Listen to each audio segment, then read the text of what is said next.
ఇప్పుడు మావోడు నిలబడతాడు అని చెప్పి అందరూ ఆశించారు. నేను ఆత్మగౌరవం నిలబడాలి కాబట్టి ఆ రోజు నిలబడ్డందుకు నాకు కూడా ప్రజలందరూ పటాన్చెరు కాన్స్టిట్యున్సీలో ఉన్న అన్ని వర్గాల ప్రజలు నాకు ఆ రోజు దీవించి, మధు అంటే మానవతా బిడ్డ, అన్ని వర్గాలను కలుపుకోబోతాడు కాబట్టి ఆ బిడ్డను దీవించుదామని చెప్పి ఇక్కడ 46,000 ఓట్లు వేసారు. దాని తర్వాత జరిగిన సంఘటనలో మళ్ళీ రేవంత్ అన్న పిలిచి, మధు ఆ రోజు అన్యాయం జరిగినా మళ్ళీ నేను కాపాడుకుంటా అని చెప్పి అన్న సైనికుల్లాగా పనిచేస్తా అని చెప్పి అన్న వెంబడి వెళ్ళిన. అన్న కూడా సోనియా గాంధీ గారికి చెప్పి మధుకు ఎంపీ టికెట్ ఇద్దాం, గెలుస్తాడు, మన సేవ చేసే గుణం ఉన్నాడు, పేద ప్రజల పట్ల ప్రేమ ఎక్కువ ఉంటుంది, ఆయనను మనం దీవిద్దామమ్మా అని చెప్తే సోనియా గాంధీ గారు రేవంత్ అన్న దయ వల్లనే ఈరోజు నాకు టికెట్ వచ్చింది. రేవంత్ అన్న ఎందుకంటే నేను ఏ రోజైనా నా జీవితం ఉన్నన్ని రోజులు కూడా రేవంత్ అన్నకు రుణపడి ఉంటాను. ఎందుకంటే ఈరోజు నన్ను గుర్తించి అంత పెద్ద స్థానానికి తీసుకెళ్తుండంటే అన్న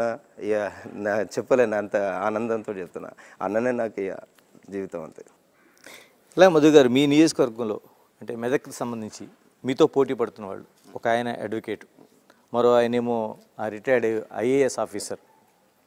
మధు సాదాసీదాగా ఉండే ఒక వ్యక్తిలాగా ఉన్నారు అనే మాటలకు ఏం సమాధానం చెప్తారు? ఒక ఆయన కలెక్టర్ ఉన్నాడు, కలెక్టర్ ఉండే ఇప్పుడు ఏం చెప్తుండంటే, నేను ఎంపీగా గెలిస్తే ఒక 100 కోట్లతోటి ట్రస్ట్ పెట్టి పేద విద్యార్థులను చదివిస్తా అని చెప్తుండే.